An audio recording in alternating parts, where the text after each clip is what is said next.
Let me start with the good news. You made a request for the government to have a national hospital here.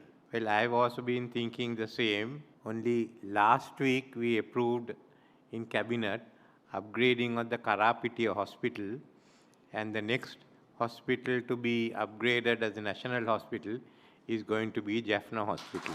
ஜனாதிபதிக்கு புகழாரம் சூட்டி நன்றி தெரிவித்த சுமந்திரன் சித்தார்த்தன். யாழ்ப்பாண நகரில் போதனா வைத்தியசாலைக்கு அருகில் நிர்மாணிக்கப்பட்ட யாழ்ப்பாண பல்கலைக்கழக மருத்துவ பயிற்சி மற்றும் ஆராய்ச்சித்துறை கட்டடத்தை இன்று முற்பகல் ஜனாதிபதி ரணில் விக்ரமசிங்க திறந்து வைக்கும் நிகழ்வில் கலந்து கொண்ட பாராளுமன்ற உறுப்பினர் சட்டத்தரணி M.A. சுமந்திரன் உரையாற்றுகையில், ஜனாதிபதி அவர்களே, யாழ்ப்பாண மக்களின் பிரதிநிதி என்ற வகையில் இச்சபையில் உரையாற்ற வாய்ப்பளித்தமைக்கு நன்றியை தெரிவித்துக் கொள்கிறேன். மேலும் இன்று இங்கு வந்ததற்கு தனிப்பட்ட முறையில் நன்றி கூறுகிறேன். ஜனாதிபதி ரணில் விக்ரமசிங்க அவர்கள்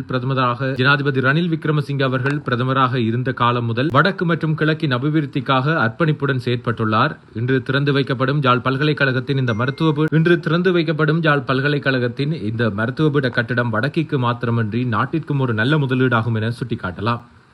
மேலும் இது எதிர்காலத்தில் இலங்கையில் நிபுணர்களின் புகலிடமாக மாறும் என நான் நம்புகிறேன். முன்னதாக இச்சபையில் உரையாற்றியவர்கள் கூறியது போல் யாழ் மாவட்டத்தின் அபிவிருத்தியிலும் மக்களின் அபிவிருத்தியிலும் ஜனாதிபதி விசேட கவனம் செலுத்தியுள்ளார்.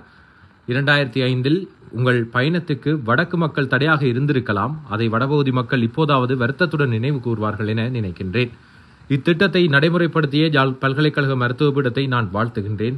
இந்த முதலீடு மிகவும் பயனுள்ளதாக இருக்கும். யாழ் மாவட்டத்துக்கு வருகை தந்த ஜனாதிபதியை அன்புடன் வரவேற்பது. இந்த விஜயத்தின் போது வடக்கிற்கு அவர் ஆற்றி வரும் அனைத்து பணிகளையும் பாராட்டுகின்றோம் என்றார். இங்கு உரையாற்றிய பாராளுமன்ற உறுப்பினர் தர்மலிங்கம் சித்தார்த்தன், ஜனாதிபதி ரணில் விக்ரமசிங்க ஜனாதிபதியாக பதவியேற்று 2 வருடங்கள் என்ற குறுகிய காலப்பகுதிக்குள் வட மாகாணத்தின் அபிவிருத்திக்காக பல பணிகளை செய்துள்ளார். யாழ் பல்கலைக்கழகத்தின் மருத்துவ பீடத்துக்கு வழங்கப்படும் இக்கட்டிடமானது வடக்குக்கு வழங்கப்படும் அபிவிருத்தியின் மற்றொரு உதாரணமாகவே நான் காண்கின்றேன். குறிப்பாக காணி வழங்கல் விவகாரம் தொடர்பில் வடக்கு மக்களின் சார்பாக அவர் தீர்மானங்களை எடுத்தார். அத்துடன் ஜனாதிபதி ரணில் விக்ரமசிங்க பிரதமராக இருந்தபோது வடக்கு கிழக்கு மாகாணங்களின் அபிவிருத்திக்காக பல பணிகளை செய்துள்ளார் என்று அவர் மேலும் குறிப்பிட்டுள்ளார்.